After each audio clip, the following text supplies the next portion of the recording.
Au menu de ce 3e numéro, la tension monte. C'est bien d'amour dont nous allons parler, de passion et d'érotisme, mais aussi des femmes qui ont de la poigne. Pour commencer en beauté, Marie nous fait visiter son univers acidulé, à travers la sortie de sa revue érotique, Berlingot. Présidente et porte-parole d'Oser le féminisme sur Toulouse, Alissa ouvre la voie d'un mouvement plus conscient des problèmes de notre époque. Les femmes scandales sont au rendez-vous au Mixart, et elles sont déchaînées. Pour l'amour de vos oreilles, Wellington 1084, avec son morceau 109.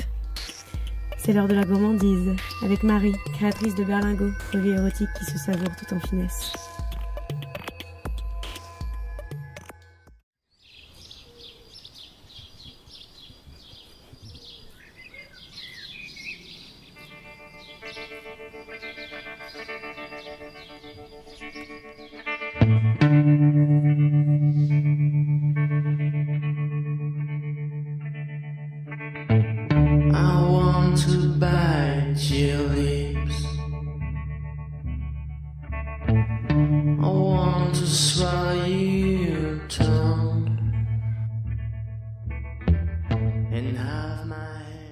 C'est une revue imprimée tirée en série limitée qui est bilingue, annuelle et tirée sur papier d'art. C'est une sélection de 40 artistes de Toulouse et internationaux aussi.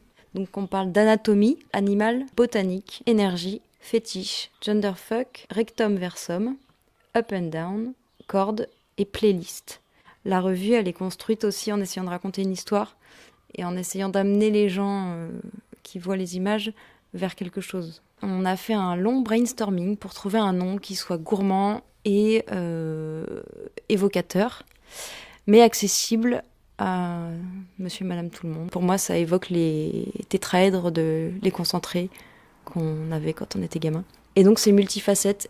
Il va y avoir aussi des performances et des soirées, mais pour moi, là, pour l'instant, ce qui m'intéresse, c'est l'image et du coup de voir comment les gens réagissent face à des images et comment ils s'interrogent et voilà, de créer des émotions aussi, en fait.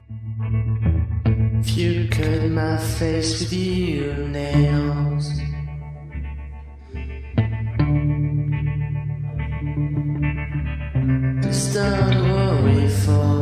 quand j'entends le mot érotisme, pour moi, intimement, je fais un lien avec Eros et Thanatos, donc la mort.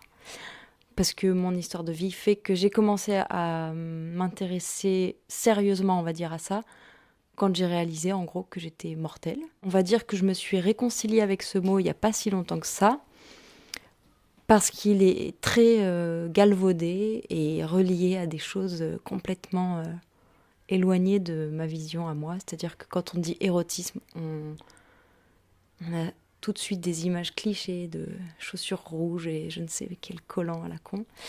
Et pendant des années, je me suis éloignée de tous ces mots-là, sexy, érotique, voilà. Alors qu'en fait, quand on creuse un peu ce mot, pour moi maintenant, il veut dire en gros quelque chose qui est plus de l'ordre de l'énergie et de la force de vie, enfin quelque chose comme ça en tout cas, quelque chose qui est pas du tout lié à l'extérieur, mais plutôt à l'intérieur.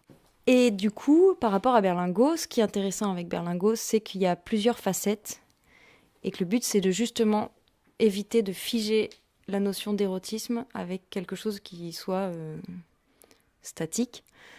C'est pour ça que j'ai utilisé le mot fluide. Et pour Berlingot, l'idée, c'est d'explorer justement toutes les notions d'érotisme en fonction de son genre, son corps, sa sexualité, et de tourner autour de ça pour en faire quelque chose qui soit vivant.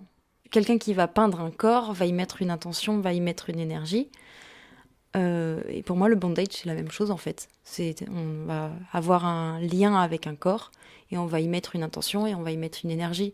Après, soit ça se traduit en couleur, en matière, de la peinture, soit ça va se traduire du coup en douleur ou en caresse enfin, c'est la même chose et l'émotion, elle se transmet par un médium qui peut être autant artistique que physique, en fait.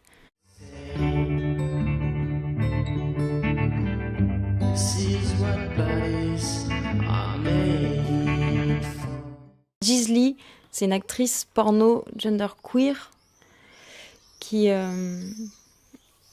utilise le pronom neutre they en anglais Et en fait, c'est pas que ça m'a surpris, c'est que elle incarne en fait plein de questionnements que j'ai depuis toute petite en fait.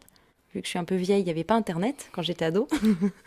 Et quand j'ai découvert ce qu'elle fait, en tout cas, et sa façon de vivre dans son corps, je me suis dit, mais c'est ça, en fait. C'est ça que je sens depuis des années. Mais sauf que je ne savais pas que ça existait, en fait. Et du coup, quand j'ai découvert qu'elle, elle le revendiquait, et qu'en plus, elle faisait des films porno queer et éthiques, je me suis dit, waouh. Et forcément, ça change aussi le rapport qu'on a, justement, au mot porno, qui peut être un mot qui fait peur ou qui nous paraît très éloigné de nous, mais en fait, elle le rend accessible, et elle le rend accessible aussi aux personnes qui se reconnaissent pas forcément dans un genre ou dans un autre. Où est-ce qu'on peut acheter la revue ? Pour l'instant, soit à Toulouse, dans les événements qui vont venir. Ensuite, il y a une boutique en ligne, et pour le numéro 2, je vais avoir des stands sur des événements, par exemple des événements en France ou des festivals comme la fête du slip peut-être en Suisse ou des choses comme ça. Voilà, ça c'est ce que j'aime.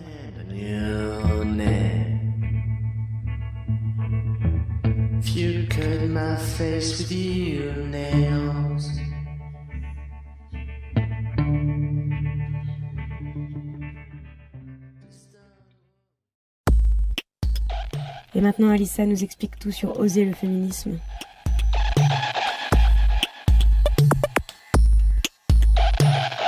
Je suis Alissa, j'ai 22 ans et ça fait 1 an que je suis présidente et porte-parole de l'antenne toulousaine de Oser le féminisme.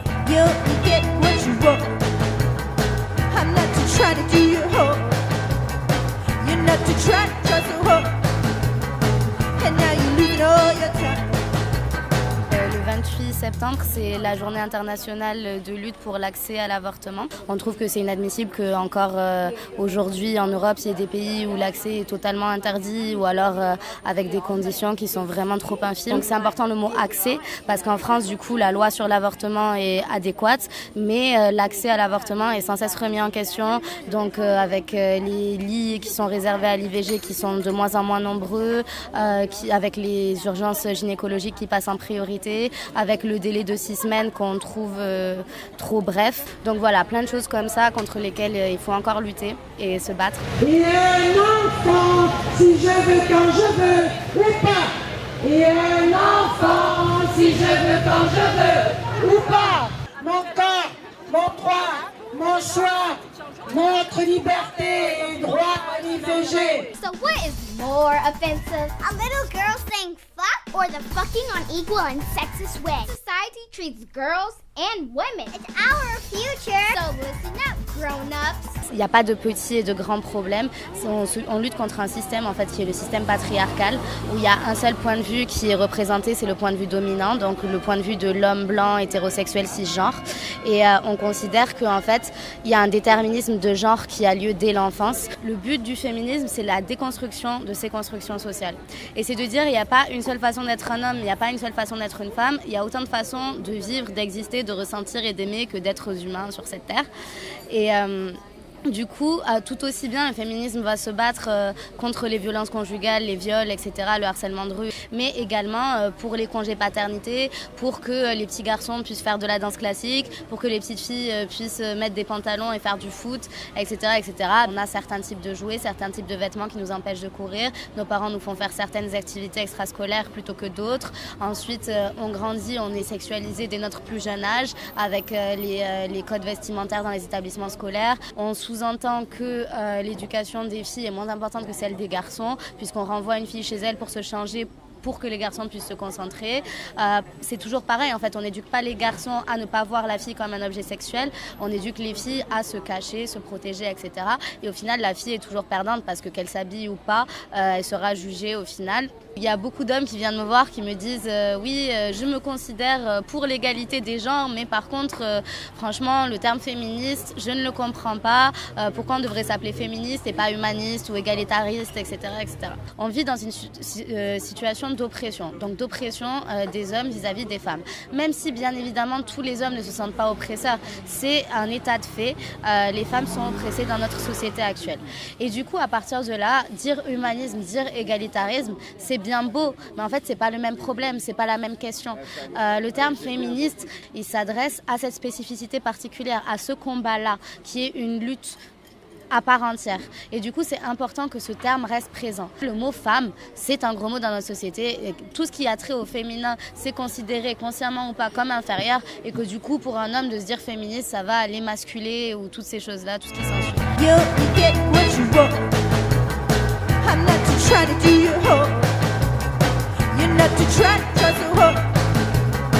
And now you're losing all your time. Oser le féminisme, c'est une association qui est mixte, qui est ouverte aux femmes et aux hommes. On a des adhérents, on a des militants. Par contre, voilà, bien évidemment, il existe des mouvements qui sont non mixtes, aussi des associations mixtes qui organisent des événements non mixtes. Donc ça, il y a différents points de vue là-dessus. Moi, le mien, c'est que la non-mixité, c'est important dans ce mouvement. Un homme qui est féministe peut l'être, mais déjà, il ne pourra jamais appréhender pleinement ce que c'est d'être une femme dans le monde dans lequel on vit. Donc c'est important aussi qu'il y ait des mouvements non mixtes qui puissent se concentrer sur des problématiques que les hommes ne vont pas voir, tout simplement. Une femme qui a été victime de violence ou qui a été violée, etc., a subi un traumatisme et ça va être beaucoup plus facile pour elle de s'exprimer dans un endroit où il y aura uniquement des femmes. Parce que des hommes, même s'ils sont rendus à sa cause, peut-être la mettre dans une situation où elle ne va pas être à l'aise pour s'exprimer, etc., etc. Les hommes, étant dans une situation de domination dans notre société, peuvent s'en servir de cette position dont ils disposent et dont nous, on ne dispose pas, justement au quotidien pour se battre pour la cause féministe. Ça passe par ne pas ricaner aux blagues sexistes des copains, ouvrir la voie quand on est face à un harcèlement de rue, parler quand on se rend compte qu'il y a une situation inacceptable sur son lieu de travail. Take a stand pour les femmes de notre quotidien, etc. Les hommes qui se sentent rejetés face au mouvement mixte, ce sentiment que vous ressentez là, c'est le sentiment que les femmes ressentent au quotidien. Parce que vous, en fait, vous n'en avez pas l'habitude de ce sentiment-là. Mais nous, il y a énormément d'espace, il y a quasiment tout l'espace public, notamment la nuit. Il y a certains endroits de la ville, il y a certaines sphères de nos sociétés dont on est constamment rejeté, en fait, qui vous sont réservées. Et vous le voyez peut-être pas, mais ce sentiment que vous avez face à un mouvement non mixte où vous n'avez pas votre place, vous ne pouvez pas entrer là, ça c'est un sentiment qu'on ressent au quotidien. Donc si vous vous sentez féministe, voilà, là vous avez ressenti ce qui nourrit notre combat. Donc voilà, vous pouvez vous servir de ce sentiment pour justement valider ces mouvements non mixtes, et vous insérer dans les mouvements mixtes pour faire bouger les choses, etc., etc. Plus de 100 artistes se réunissent au Mixart afin de proclamer l'égalité en Europe, avec humour et amour. C'est le festival Femmes Scandale.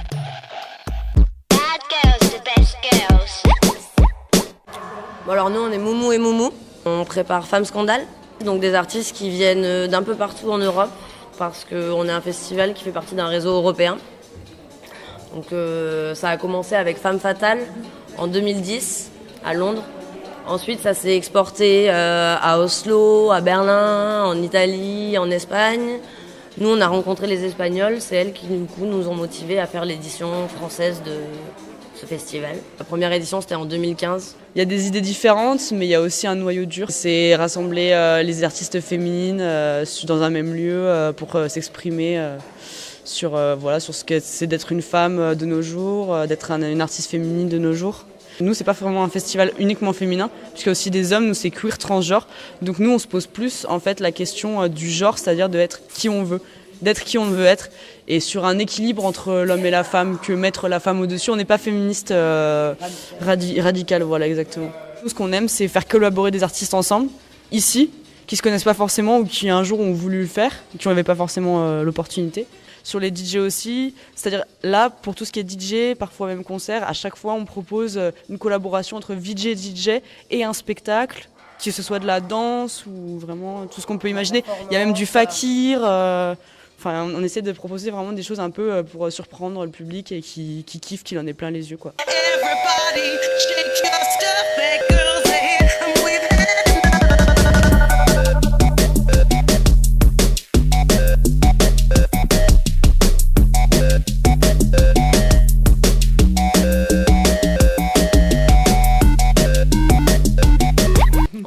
depuis février. Donc c'est comme un bébé, quoi. Tu commences au bout de 9 mois, puis qu'est-ce qui se passe? Comment ils viennent ces gens? Alors ces gens, en fait, ils sont trop cool. Parce qu'ils viennent tous sur défraiement, en fait. Personne ne payait, personne se paye. Voilà, en gros, voilà, tout le monde est défrayé. Et en gros, on fonctionne par repartage des bénéfices. Donc on fait une double comptabilité. Donc après le festival, il faut ensuite dispatcher le tout entre les artistes. Voilà, et Mixart. Et c'est pour ça qu'on a du coup fait un crowdfunding qui est uniquement lui reversé aux artistes. Donc voilà, il est toujours en marche, il sera toujours en marche jusqu'à la fin du mois. C'est sur Hello Asso. Il faut se dire qu'en tout cas en France, peut-être plus dans les pays du Sud, en Italie, en Espagne, ils sont plus sensibles à ce genre de demande parce que c'est pas la même culture au niveau économique, etc. quoi. Ils ont l'habitude de devoir se débrouiller eux-mêmes et du coup, c'est pour ça aussi que je pense que là-bas, le milieu alternatif est beaucoup plus représenté. Ici, c'est vous demandez à un artiste de venir qui vient juste par défraiement, c'est vraiment quelqu'un qui met un certain engagement dans sa démarche, puisque normalement un artiste il viendra jamais sans le cachet, il se fait rémunérer son booker, etc. C'est comme ça que ça fonctionne. On a des assurances, on a machin. Mais si vous n'avez pas tout ça, comment on fait quoi? Si deux gamines comme nous veulent organiser un festival avec 120 artistes, comment on fait? On se démerde, on appelle ses potes ils te ramènent du matos. Tu demandes aux gens que le spectacle qu'ils vont voir, en fait, c'est à eux de mettre l'argent pour les payer. Pour nos valeurs, quoi. Des artistes qui s'engagent pour nos valeurs. On a la chance d'avoir énormément de gens qui viennent nous aider, d'avoir une structure comme Mixer Myrix qui nous accueille, que je remercie d'ailleurs. Des gens qui sont à notre écoute, des régisseurs qui sont à notre écoute, du matériel qui nous est prêté. Tous les jours, on n'avait rien. On a demandé des messages sur Facebook de gens qui sont venus nous apporter des choses tous les jours. Tout devrait être comme ça, quoi. C'est pas... à chaque fois, il faut... Voilà, ça fait plaisir et à la fois, c'est un super mode de fonctionnement. Voilà. Pour l'amour de vos oreilles, Wellington 1084, avec son morceau 109.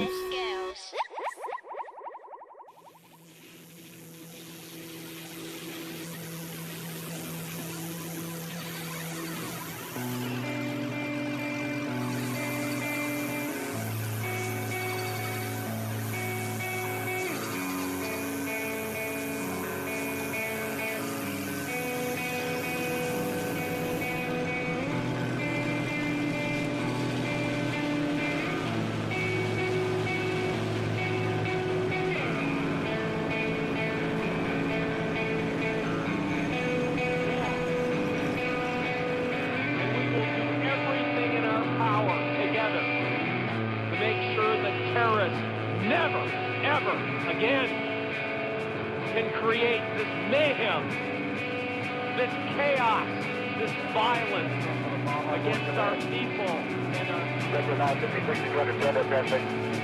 Please affirmative, he said there was a bomb on board. United 93, Cleveland, do you still hear the center? United 93, do you still hear Cleveland? The whole building's gone. The whole building's gone. Indeed. Holy fucking Jesus!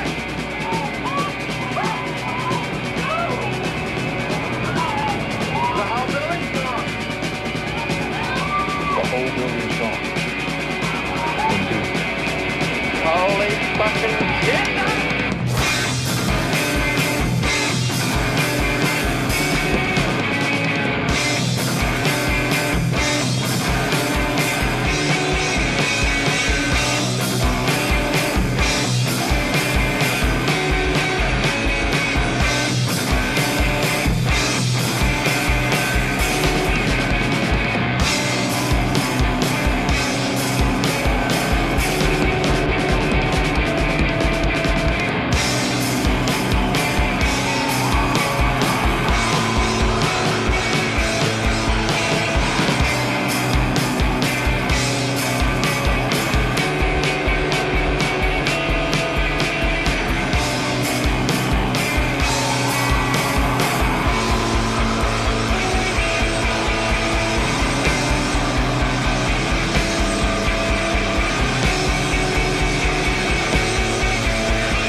Whether we bring our enemies to justice or bring justice to our enemies, justice will be done.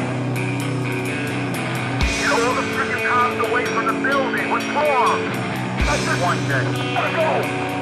Remove yourselves from the location. I understand instruction. Remove yourselves from the location at this time. We got another tower collapse. Our grief has turned to anger, and anger to resolution. Whether we bring our enemies to justice or bring justice to our enemies, justice will be done. One day. Let's go. Remove yourselves from the location. I understand instruction. Remove yourselves from the location at this time. We got another tower collapse.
justice to enemies, justice will be done.